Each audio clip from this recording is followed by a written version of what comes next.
Hello, and as promised, back to my lair, doing a few more videos.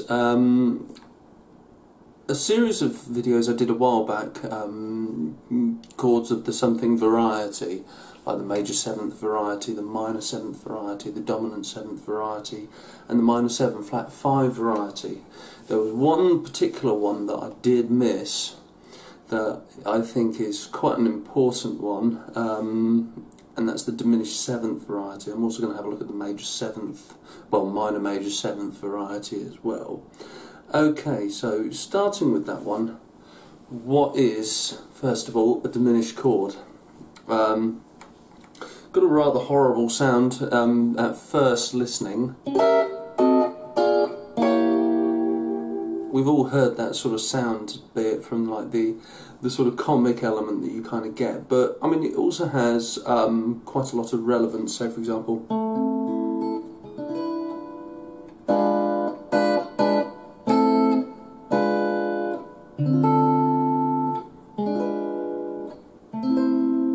you can use it in there as this wonderful type of chord. So for example, going to certain other chords, and that's, first of all, seems quite, well, what the bloody hell is he talking about? We'll get there. First of all, how is a diminished seventh chord made? It's made up of minor thirds. Okay, basically a distance of 3 frets away, or 3 notes away, 3 semitones away, whichever way you want to see it, tone and a half away. My God, so many different ways of trying to explain just the distance between the different notes. So if I had something like a C note, 3rd fret on the A string, go up 3 frets, get an E flat, 3 frets onwards, get this F sharp or G flat, and then we get 3 frets away from that A.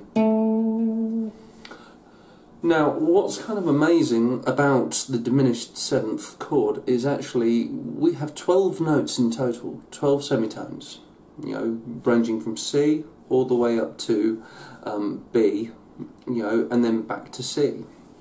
So that's 12 notes. So 12 divided by, say, for example, 3, yeah, that's 4. Okay, how's he doing that? Well, that's 3 notes. If each note is 3 notes away, yeah, you can see that there's going to be 4 notes within the diminished seventh chord. C, E flat, F sharp, and A. And because it's basically a sort of symmetrical chord, so to speak, it's, there's this sort of equidistant distance between the intervals, means that no one note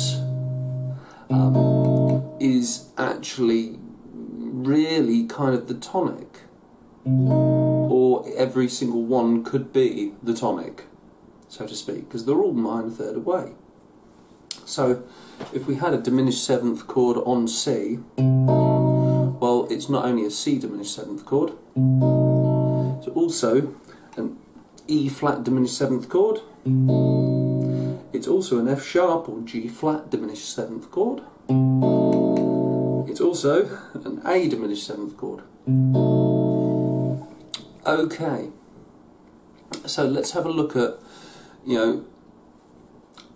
well, if that's the case, how many different types of diminished seventh chords are there? Well, if we move it up 1 fret, we end up with D flat or C sharp, and guess what? There's basically going to be 4 diminished seventh chords based on that, including C sharp or D flat. C sharp, D flat, then you get E or F flat, whichever way you want to view it, G diminished seventh, and then B flat diminished seventh. Now we can move it up 1 more fret, the entire lot, and we end up with D diminished seventh, F diminished seventh, A flat diminished seventh, or G sharp diminished seventh, or B diminished seventh.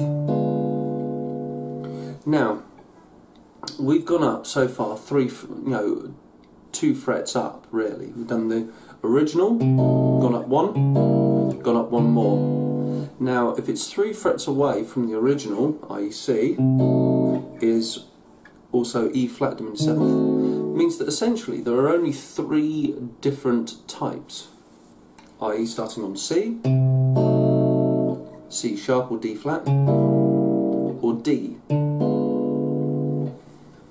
And it's because of that equidistant interval or intervallic relationship between the notes within a diminished seventh chord that kind of make this a chord of limited transposition, as it's known. A chord of limited transposition.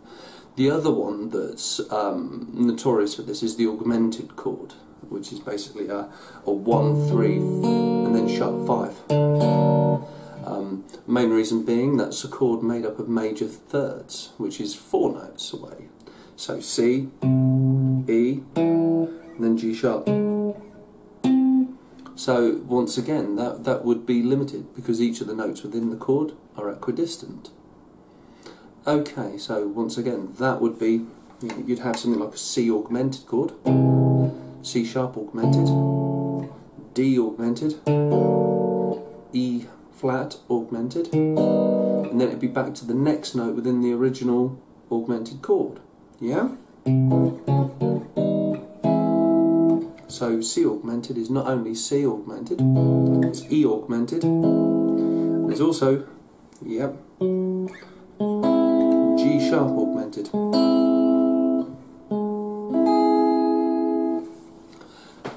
So once again, that's another chord of limited transposition. Right, we'll go back to the diminished chord. Okay, so where can I play this chord? How can I play this chord? Well, I'll go through the main basic sort of shapes that we kind of come across, and there's very few of them to start off with, you know, and as you get better at knowing where the notes are, you can kind of come up with your own ones as well. So each to their own, but I'll start at the beginning. Now, because I'm dealing with C, it means that I'm also dealing with E flat, F sharp or G flat and A. So I'm going to start at the lowest point, which is actually here. So what have I got? Well, I've got my second finger on the F sharp on the thick string, and then I'm actually using the D string, the G string and the B string. And for those ones, just going from low to high, D string first fret, G string second fret, and then second string first fret. And I do that by basically, I bar across with my first finger, put my third finger on that second fret, and then put my second finger across. And they're the only notes I'm going to be playing from this particular chord. Now, once again, because of where it is in the register, it's in the lower register, so it's going to sound a little bit crap down here. It's only when you start actually moving it up here, it doesn't sound quite so, you know, deep and horrible and clash so much. But that's one of the shapes that we can find where the root, the lowest root, is actually on the thick string. Once again, also reminding you that every note is the root. So they're all interchangeable. So this is also C diminished seventh, A diminished seventh, E flat diminished seventh, as well as F sharp or G flat diminished seventh. Okay. The next one I want to go to is where the root, or the lowest root we've got, is on the A string. Okay? I'm going to go for here at the third fret. We're starting on a C. Okay? So now what I'm going to do is on the D string, I'm going to put my third finger at the fourth fret, and then on the second string I'm going to put my little finger on the fourth fret of the second string. So now I should have those 3 notes. Then I put my first finger on the second fret of the third string. So that's an A. So what I should have is C, F sharp or G flat, A, and then E flat. Once again, if you move these up and down 3 frets, they are all the same chord. You can just hear it's increasing, it's just going higher in pitch, that's all. Not increasing, but wrong terminology.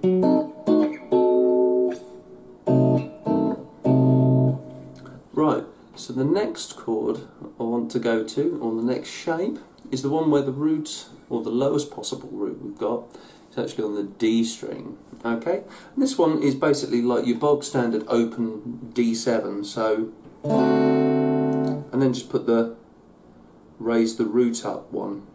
So we're actually looking from low to high, 4th string to the thin string, 1, 2, 1, 2. And how I do this is 1st finger, 3rd finger, 2nd finger, 4th finger. So I've got E flat, A, C, F sharp.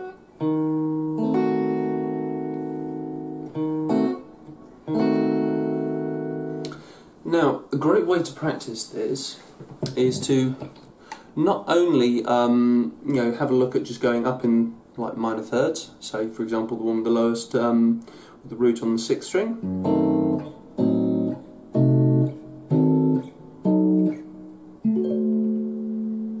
And then do the next string.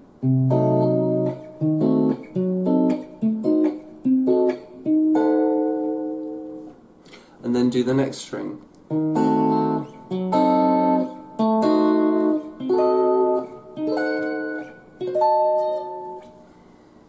Okay, brilliant. Now to look at arpeggios. How to play these as arpeggios. Okay, so all we need is the notes from the diminished seventh. So what have we got? Once again, we're staying with C for the moment. We're going to keep it nice and simple. So the lowest one we've got is that F sharp, because we haven't got an E flat. So we've got this F sharp at the 2nd fret. I'm then going to play an A at the 5th fret. I'm then going to use my 2nd finger on the 5th string to play a C. I'm then going to use my 1st finger on the D string to play the 1st fret, which is an E flat. Then I'm going to play the G flat or F sharp on the 4th fret. So now we should have this.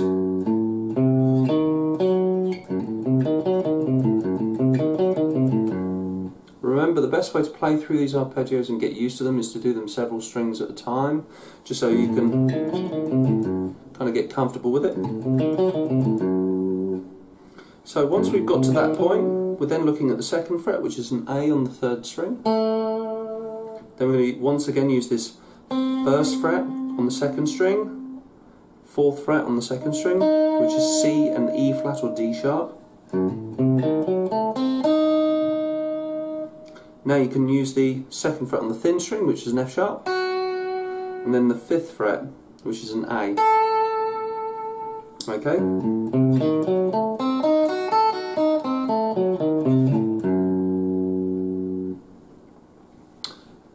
There you go. So straight away we can see there's one particular arpeggio that goes all the way across.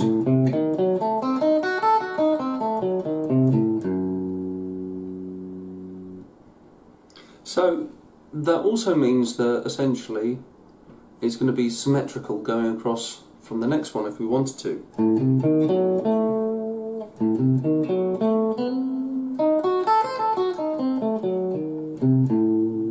So we got A at the 5th fret, C at the 8th, E flat at that 6th fret, then we've got the 4th and 7th for F sharp and G flat, and then the A, C at the 5th fret on the G string, E flat and F sharp or G flat,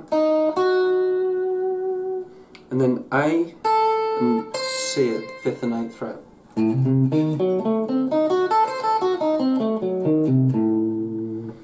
And the same if we just move that shape up 3 frets. And again.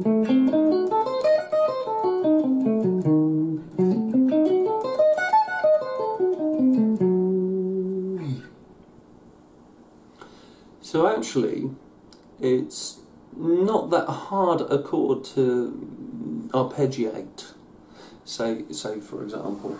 Now, this arpeggio idea is also great if you want to do the sort of Malmsteen thing as well, because he's notorious for using like your diminished seventh arpeggios,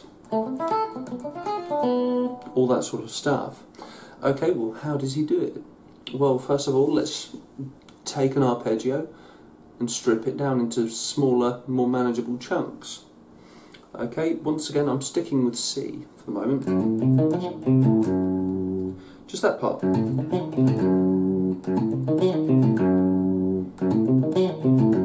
It's a little bit harder on the thick strings, mainly because of the fingering and the fact that you're actually covering a wider area. But it's still quite manageable. If we go to the next set of strings, once again that's still a little bit more awkward, but still quite manageable. Now if we wanted to,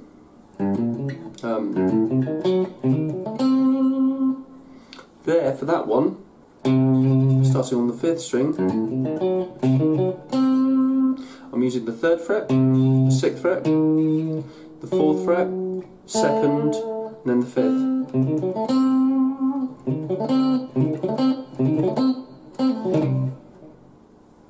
Now, you can use that going up 3 frets.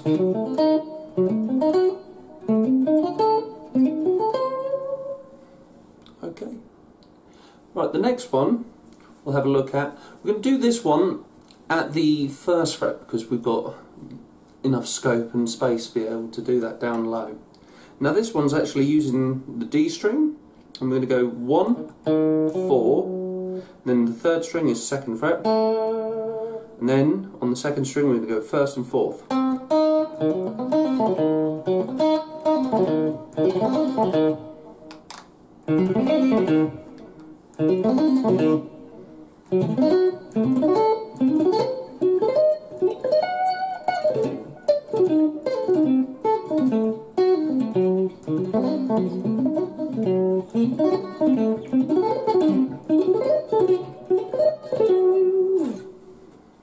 Okay, once again I'm just moving that in 3 fret, up and down 3 frets.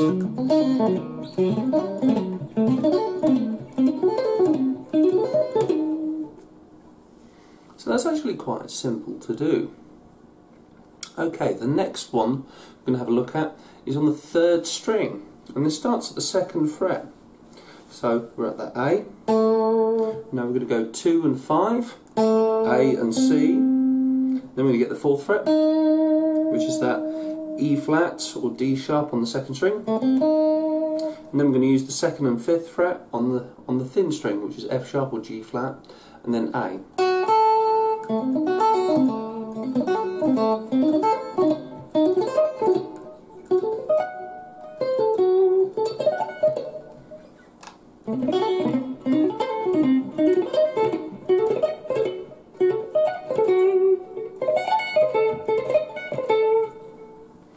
Okay, now once again moving that up and down in three fret distances. And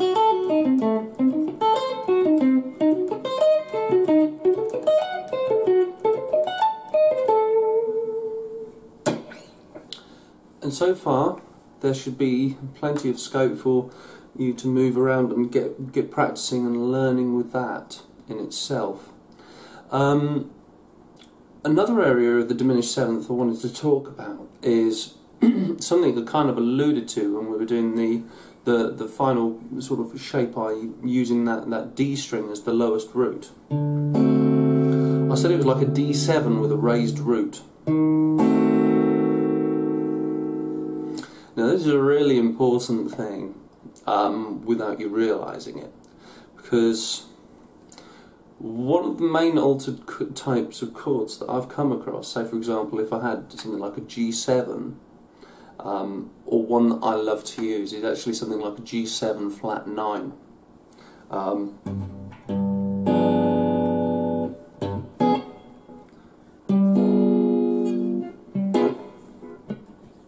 Now, the reason I like that so much is it has a actual great relevance to the 7th chord, mainly a flat 9. If you go through the way like a scale works, that would actually be the octave and 1, i.e. so C to C and then go up to the D, which would be the ninth, and then flatten the ninth, which would be a D flat. Okay, if I was doing a C7 chord. But in this instance, you know, if C is the root, then basically what we're looking at, C is the root of the diminished seventh chord, I should say. Have a look at the note below that.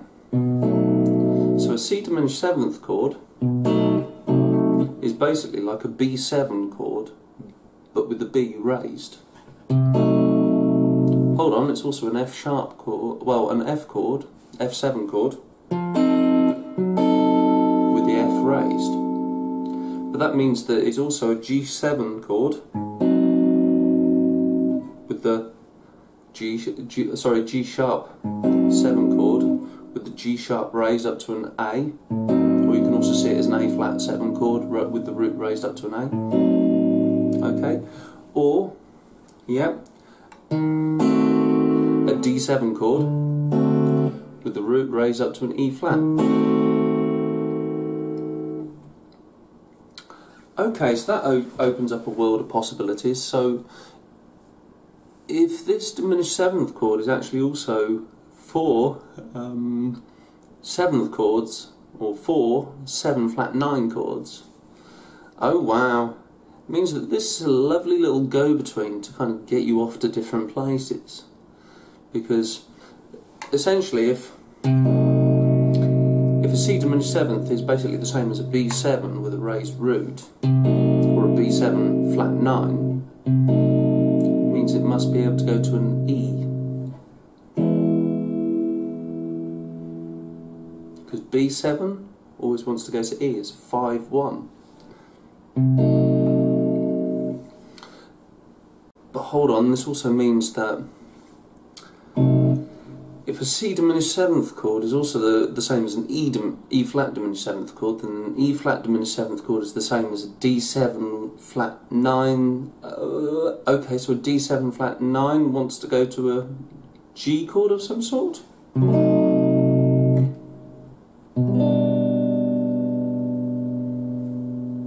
Kind of works. But let's try it with the E flat as the actual root and see if that helps a little bit more.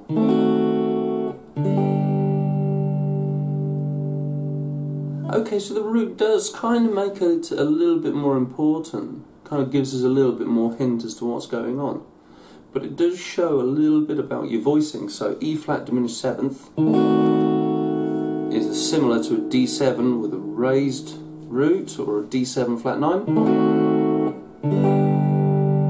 So E flat diminished seventh wants to go to a G.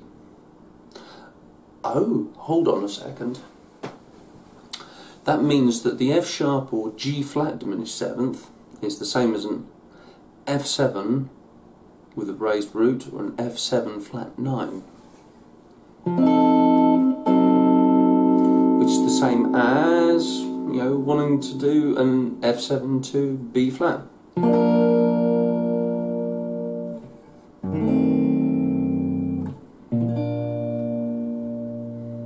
Okay, that works. Right, so hold on. You can see where this is going with the final one. An A diminished seventh is the same as an A flat 7 flat 9, or an A flat 7 with a raised root. Yes? Are we understanding what's kind of going on here?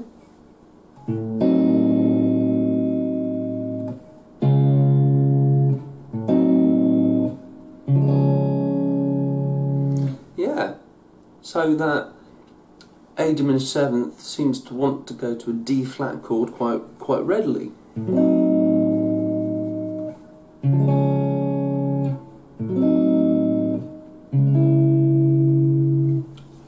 Now remember, when you're doing these, you know, it doesn't just have to go to a major chord, it can go off to a minor chord. So for example, like that last example, A diminished seventh, which is also acting as an A flat 7 flat 9.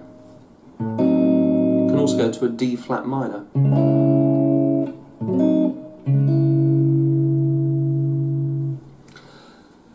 Right, you're probably about to say, well, what the flip is this with regards relevance to Malmsteen, well, he uses this to great effect. So, for example, if I had something like a little sequence that went something like, I don't know, maybe A minor,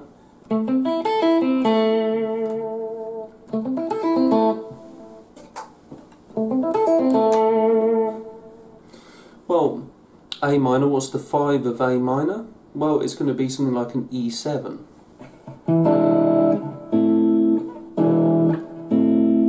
What if I made that E7 an E7 flat 9? Kind of getting the idea? So suddenly we've got A minor, then we can use that F diminished seventh, because it's acting as an E7 flat 9. That way you can start making up little passages, like say for example on the top 3 strings. I'm going to do an A minor arpeggio, 2, 1, open and 5th.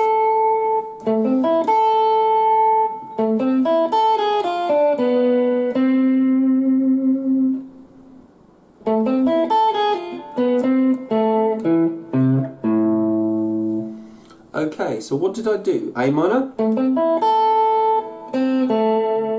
and then I do an F diminished arpeggio.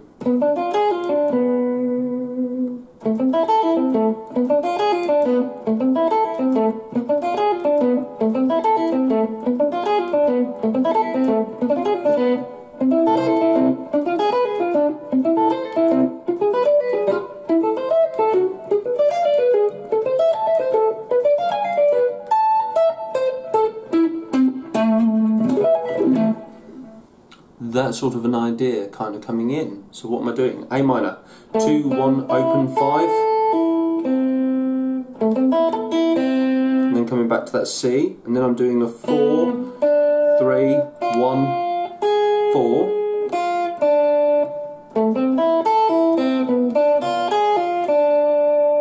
and then here I'm doing another A minor arpeggio, C, E, A, and then C. 5, 5, 5, 8, and then 7, 6, 4, 7.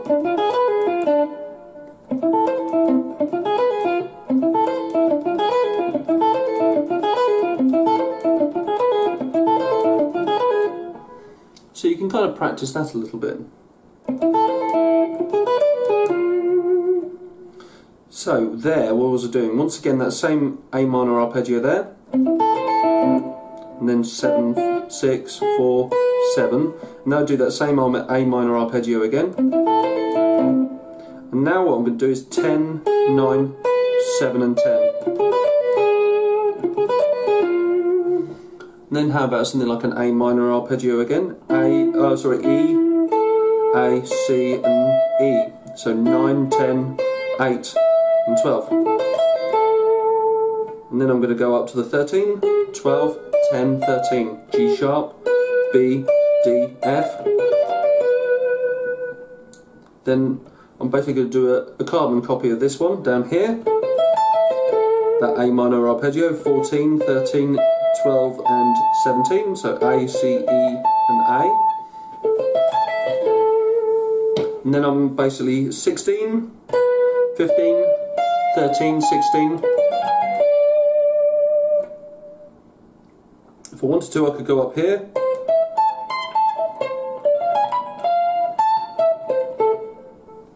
Okay, so once again it's allowing me just this wonderful set of options. Now if you play this through nice and slowly, the first arpeggio, that's that little section there. Just get used to playing those two back and forth.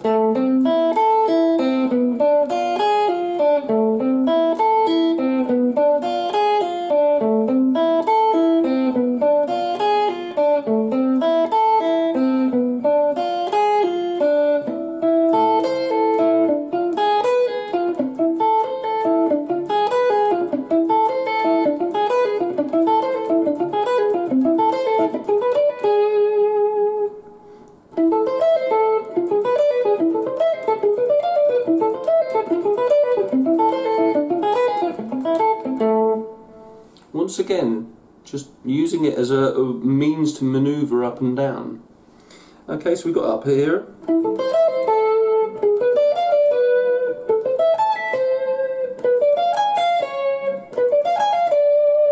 Whoops.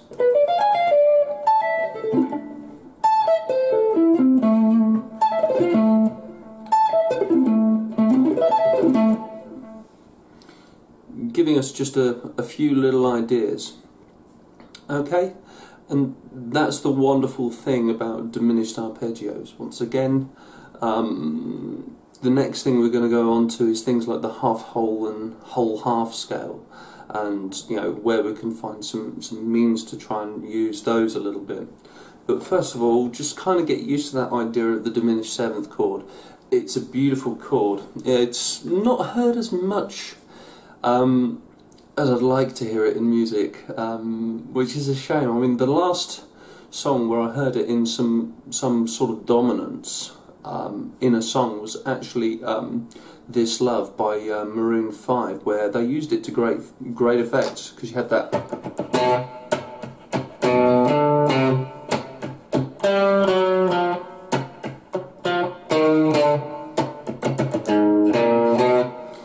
Now that first chord is actually a B diminished seventh, then up to a C minor seventh, F minor seventh,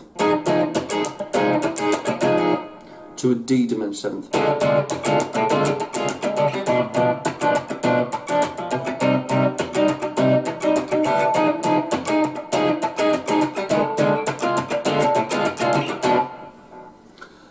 Back when Maroon 5 were decent, Songs for Jane album, absolutely brilliant.